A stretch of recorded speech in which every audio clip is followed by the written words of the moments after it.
Hey everyone, I'm Cheryl McColgan, founder of Heal, Nourish, Grow, and welcome to day 26 of the 30 Days Healthy Habits Challenge. Today, we're back to money. We did this one habit earlier in the challenge, and we're coming back to it again because as we learned from the previous one, if you read any of the research or just listened to the podcast from before, that money is quite a source of stress for a lot of people. And this is no surprise, right? But it does show in the literature that making progress, making financial goals and taking some of your financial stress away actually creates greater well-being. It just helps you feel more settled, less anxious, less stressed. So addressing money things now and again is a good idea.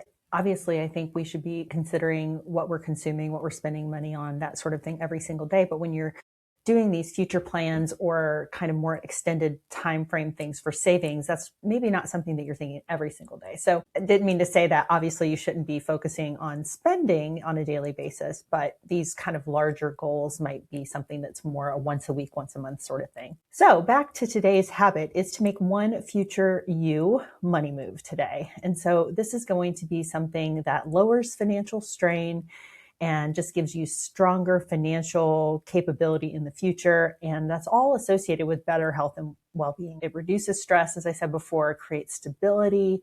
And having stability and having control of your finances supports other healthy habits as well. It gives you the finances and the ability to invest in other areas of your health if you need to. And it also, having less stress in your life makes all the behaviors easier to repeat when you don't have stress cropping up. So to give you some examples to make this easier, do something like set up an autosave program at your bank or on an app, taking $10, $20, $1,000, whatever works in your particular financial situation to automatically save each month.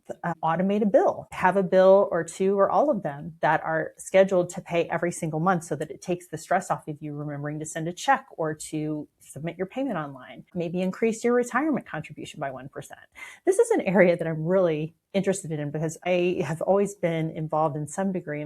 Both my partners have been in finance, and I actually ended up doing a speech about it in college.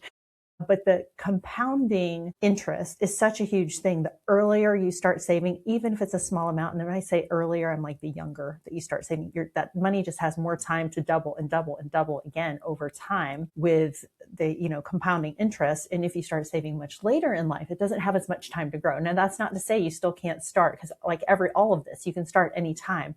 But the younger that you start saving, the better. It'll just set you up much more in the future for having some, again, gains without having to do anything else. So once the money's in there and it's growing with interest, it's kind of just keeps building on itself. If the automation seems too much, maybe it's something like setting yourself a calendar reminder or writing a small financial plan, maybe for the next week or the next month. So we're doing it in 10 minutes or less. We're not like making a spreadsheet here or creating an empire of things. Of course, if you want to do that at some point, I think that's awesome. But this is just meant to be, again, a small, doable habit that doesn't turn you off from it. So setting up an automation, something quick like that, or setting aside more money to save is a good choice here. So if it's triggering too much stress, just do a small step, something in relation to it, and then stop. And you can always come back to this at a later date or give it some further thought when it comes for the weekly reset and reflect. As always, the studies are linked in the email that you received and in your tracker. And if you haven't joined yet, that link to join is healnourishgrow.com/habits. You can join anytime. It's never too late. That's probably the theme of this series so far. But hope you enjoyed this, and I will see you again tomorrow.